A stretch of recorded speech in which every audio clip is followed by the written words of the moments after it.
Vilayət Eyvazov mayın 6-sında və 7-sində İmişli rayonunda növbəti vətəndaş qəbulu keçirib.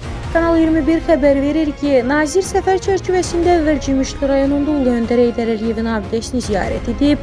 Abidə önünə gül dəstələri düzərək əziz xatirəsini dərin hörmət və ehtiramla yad edib. Daha sonra İmişli rayon polis şöbəsinin inzibati binasında keçirilən qəbul zamanı İmişli, Füzuli, Beyləqan, Xocavənd, Saatlı, Səbirabad və Kürdəmir rayonlarından, eləcə də digər bölgələrdən gələn ümumilikdə 264 vətəndaşın müraciətləri dinlənilib. Vətəndaşlar əsasən hüquq mühafizə fəaliyyəti, işlə təminat, araşdırmaların gedişi, sosial və digər məsələlərlə bağlı müraciətlərini diqqətə çatdırıblar. Daxili İşlər Naziri General-Polkovnik Vilayət Eyvazov hər bir müraciətə əsaslıqla yanaşılmasının vacibliyini vurğulayıb.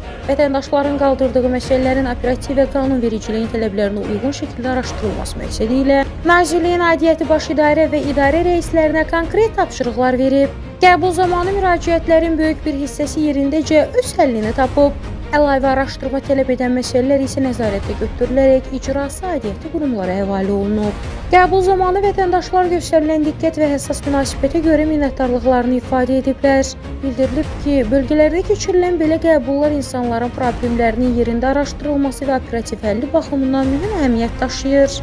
Səfər çərçivəsində General-Polkovnik Vilayət Eyvazov polis orqanlarında və daxili qoşunlarda xidmət etmək arzusunda olan gənclərlə də görüşüb.